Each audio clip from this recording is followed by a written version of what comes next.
Hello hello, je vous retrouve aujourd'hui pour une vidéo sur un sujet particulier mais très important dans mon travail en tout cas, qui est l'alchimie humaine, le processus d'alchimie humaine. Donc je vais vous parler de ma vision sur ce processus justement dans cette vidéo. Et donc en fait l'alchimie humaine c'est un processus pendant lequel l'être humain il se libère de ses chaînes en gros. C'est comme un grand ménage intérieur. Donc historiquement, en fait, les alchimistes, ils transforment le plomb en or. Je ne sais pas si c'est réel ou si c'est uniquement symbolique. Donc moi, je suis pas alchimiste dans le sens de rechercher, à faire des transformations moléculaires pour faire changer des matières, etc. Je sais qu'il y a des gens qui le font. Mais du coup, moi, je m'intéresse à la symbolique, en tout cas, de ce terme-là, et de cette science-là, on va dire. Symboliquement, ça permet, en fait, de transformer ce qui nous plombe, ce qui nous empêche d'avancer et de grandir, en quelque chose qui a de la valeur, voire même, en fait, en lumière dorée. Donc, pourquoi ce travail d'alchimie humaine est nécessaire ? Alors, de mon point de vue, encore une fois, il est nécessaire dans le contexte dans lequel nous vivons aujourd'hui sur Terre. C'est ce contexte en fait qui crée quelque part ce plomb qu'on a à l'intérieur de nous et qui rend ce travail, ce grand ménage intérieur nécessaire. Voilà, parce que ce contexte sur Terre aujourd'hui, c'est beaucoup de contrôle et de souffrance. Dans notre monde, il faut bien se rendre compte qu'il y a énormément de souffrance à l'extérieur, dans ce qui se passe, dans les événements, dans comment on traite les gens, etc. Mais aussi à l'intérieur de nous-mêmes. Mais en général, comme on baigne dedans, en fait, on ne se rend pas compte de l'étendue des dégâts, les dégâts de cette souffrance. C'est notre quotidien, on est né dedans, et on connaît que ce contexte, donc on peut avoir l'impression que c'est la normalité. Que la souffrance, en fait, c'est une normalité. Et on la regarde pas comme telle, comme de la souffrance, mais plus comme quelque chose de normal. En fait, ce que j'entends par normal, c'est que ce contexte, il ne réunit pas... Non, ce que j'entends par pas normal, plutôt, ce contexte, il ne réunit pas les conditions optimales d'expression du vivant. Ce que je définis, moi, par bon sens, comme ce que devrait être la normalité, la norme, en fait, la base, c'est le vivant et ses conditions optimales pour se déployer. Ça devrait être ça, en fait, la normalité.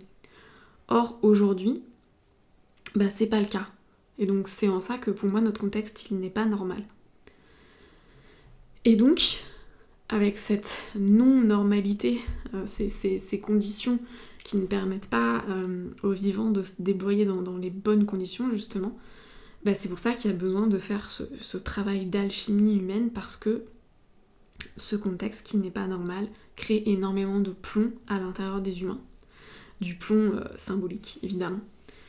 Mais c'est créé, voilà, c'est artificiel. C'est pas naturel, en fait. Enfin, c'est pas naturel. C'est ce plomb qui se forme, c'est comme une réaction naturelle à quelque chose qui est créé, qui est artificiel. Et c'est un outil de contrôle. Donc ça nous empêche d'avancer, ça nous maintient dans un état dans lequel nous sommes coupés de nos capacités réelles et donc nous pouvons être contrôlés. Et donc, voilà, j'en viens à pourquoi le travail d'alchimie est nécessaire, c'est que si on veut retrouver nos pleines capacités d'humain, on ne les connaît pas parce qu'on en est coupé depuis des millénaires, donc on est de génération en génération, on est élevé, on élève nos enfants, etc. En étant coupés nous-mêmes de nos capacités réelles, donc on ne les connaît pas. Et donc voilà, donc c'est nécessaire de faire ce travail d'alchimie humaine, de grand ménage intérieur, pour pouvoir retrouver ces capacités naturels qu'on pourrait avoir et qu'on pourrait utiliser, mais que aujourd'hui on en est coupé à cause de tout ce plomb symbolique qu'on a à l'intérieur.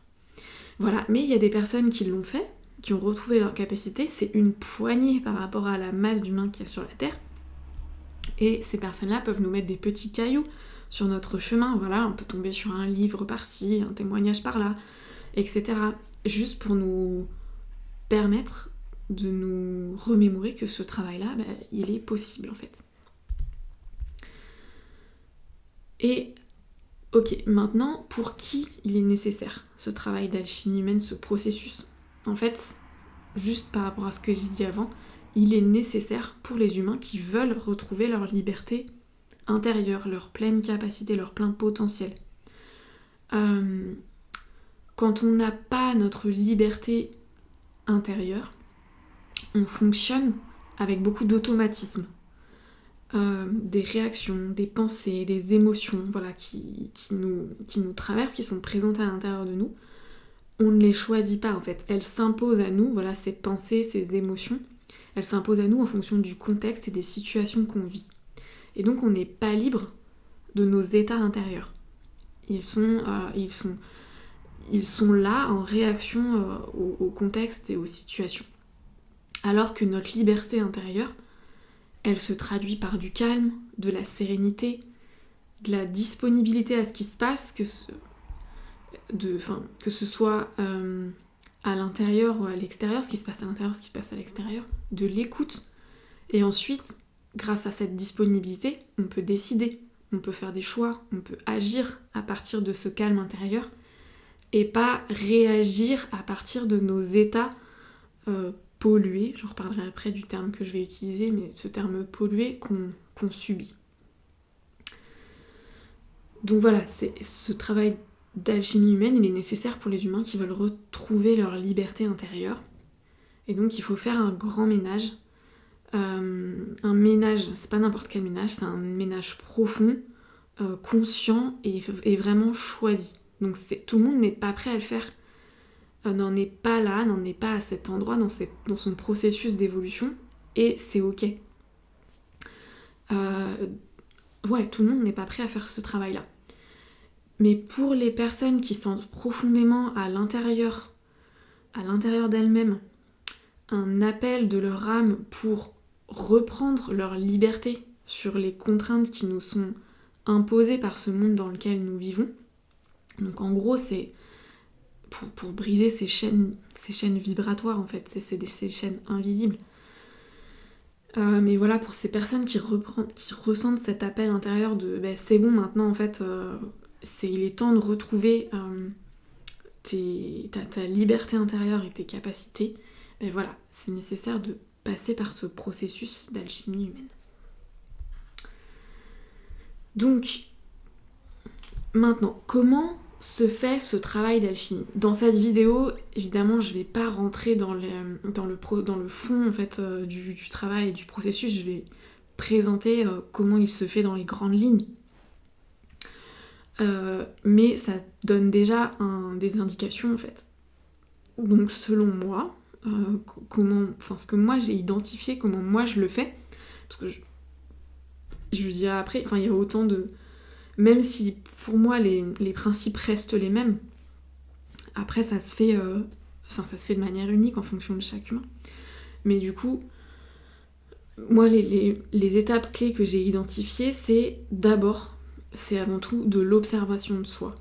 Comme un automatisme à acquérir, avoir cet automatisme de je m'observe en fait. J'observe ce qui se passe, j'observe comment je réagis, j'observe mes pensées, j'observe mes émotions, j'observe ce que je vis à l'intérieur de moi. Ça, c'est la première clé. Ensuite, la deuxième, c'est de pouvoir se désidentifier de ce qui se passe à l'intérieur de soi. Quand je dis se désidentifier, être capable de faire une désidentification, c'est-à-dire se décoller, prendre de la distance avec ce qui se joue, pour pouvoir observer ça de manière neutre. Voilà, parce qu'une fois que ce premier principe, une fois qu'on est capable d'observer, il faut pouvoir prendre du recul pour observer ça de manière neutre. Donc plutôt que de vivre ce qui se passe en étant à vif, il faut pouvoir se décoller de cette intensité quelque part pour observer ce qui se passe. Et ça peut se faire... ça dépend en fait de l'habitude qu'on a dans ce processus et aussi de l'intensité de ce qui est en train de se passer à l'intérieur de nous. Mais ça peut se faire au bout de quelques secondes, quelques minutes ou quelques heures ou même quelques jours soit quand on est au début du processus ou juste parce que on est en train de vivre quelque chose de très intense et du coup ça nous prend plus de temps pour pouvoir se désidentifier, se décoller de ce qui se passe, de ce qui se joue à l'intérieur. Mais voilà, pour moi c'est la deuxième clé, c'est la désidentification. Et ensuite la troisième clé ou troisième étape, quand on est capable de s'observer et de se désidentifier, c'est de remonter à l'origine de la pollution, encore une fois je le mets entre guillemets. Je vais expliquer pourquoi. Quand je dis pollution, c'est de la pensée, de l'émotion, de la réaction, de notre état intérieur de manière générale qui crée de l'agitation, quoi. Faut remonter à l'origine de ça pour pouvoir reconstruire son intégrité vibratoire. C'est là où ça devient intéressant. Parce que pour moi, si ces états intérieurs sont là, c'est qu'il y a des brèches, voire des failles, ça dépend un peu de la taille du truc, à l'intérieur de nous. Ces brèches, ces failles, elles font que nous sommes poreux à la réception de ces pensées et de ces émotions. C'est pour ça que j'appelle ça des pollutions, c'est qu'en fait, ça vient polluer notre calme intérieur, c'est des choses qu'on reçoit qui passent par nos brèches en fait, ou nos failles, mais ce n'est pas réellement nous, ça ne nous appartient pas réellement. Donc par contre, en général, c'est lié à des blessures. Les blessures, elles peuvent nous être arrivées à nous, ou on peut porter la mémoire de cette blessure, c'est encore différent, mais ça c'est pareil, je vais pas l'expliquer dans cette vidéo parce qu'il y aurait trop de choses à dire. Mais donc ces failles et ces brèches ou ces failles, voilà, ça dépend de la taille, voilà, c'est généralement lié à des blessures. Et donc c'est la blessure qui cause la porosité dans notre être. Et donc et du coup voilà, il faut remonter à l'origine il faut aller comme toucher la brèche pour pouvoir la refermer. Voilà, parce que la brèche elle laisse passer des pensées, des émotions qui passent à travers nous mais qui ne sont pas nous en fait, nous ne sommes pas ça. D'où l'importance de la deuxième clé qui est la désidentification. C'est que si je pense que je suis ça, si je m'identifie à ça, ça accentue la souffrance en fait. Parce qu'en général, ces pensées et ces émotions, ces états intérieurs, ils sont souffrants. Et ils sont là pour justement nous maintenir dans un état assez bas vibratoirement. Parce que c'est pas quand on est dans cet état-là, on ne peut pas retrouver notre calme intérieur et nos réelles capacités. Donc, voilà. Et ce qui est important, justement, de faire, c'est que voilà, dans ces pensées et ces émotions qui me traversent, voilà, même si c'est pas moi, qu'est-ce qui vient de moi là-dedans et qu'est-ce qui ne vient pas de moi ? Ok, est-ce qu'il y a une partie de moi qui est blessée et du coup qui engendre ça ? Ou alors est-ce que ces trucs passent, mais ça passe par une faille, par quelque chose de poreux, mais je ne sais même pas si je suis concernée moi-même par ça en fait. Voilà, en fait ça demande de faire comme un tri, si ça vient pas de moi, comment c'est rentré ? Et trouver la brèche et la refermer. Et si ça vient de moi, aller regarder cette partie de moi blessée et pareil, faire en sorte de guérir la blessure pour refermer la brèche. Donc ces 3 étapes là que je vous ai présentées, ce sont les principes dans les grandes lignes. Et c'est pareil, ça se fait pas du jour au lendemain pour maîtriser l'observation, la désidentification et de remonter à la brèche, à la source du passage de ces pensées à la blessure en fait. Ça demande de l'entraînement et c'est normal. Voilà. en fait, intuitivement, je le fais de cette manière et ça fonctionne. Donc pour moi, ces 3 étapes, elles peuvent être plus ou moins universelles. Mais il y a un point sur lequel j'aimerais arriver, c'est que, en fait, des fois, on entend, oui, il faut vivre ses émotions, il faut les laisser exister, il faut pas les réprimer. Alors, il y a besoin de mettre de la nuance là-dedans. Parce que, encore une fois, là, c'est mon point de vue et c'est mon expérience qui me fait dire ça, donc vous prenez si ça résonne. Les réprimer, c'est pas bon, voilà. Mais les vivre sans aller refermer les brèches qui les causent, bah, c'est pas bon non plus. Parce qu'elles seront toujours là, les brèches sont toujours là. Et donc, si c'est des émotions lourdes, de colère ou de tristesse, en fait, ça affecte notre vibration générale sur le long terme, si c'est trop souvent. Et ça, c'est pas bon non plus, parce que notre vibration, bah voilà, c'est un outil de... C'est encore un outil de contrôle, en fait. Donc, à mon sens, réprimer ma colère, je prends l'exemple de la colère un peu au hasard ou pas, peu importe, mais réprimer ma colère ou vivre ma colère, à mon sens, c'est pas la vraie question. Ça n'empêche pas de faire l'un ou l'autre, mais dans le processus d'alchimie humaine, c'est pas cette question-là qu'il faut se poser. C'est pas est-ce que je dois réprimer ma colère, est-ce que je dois la vivre, etc. C'est plutôt qu'est-ce qui est présent à l'intérieur de moi qui fait que cette colère existe.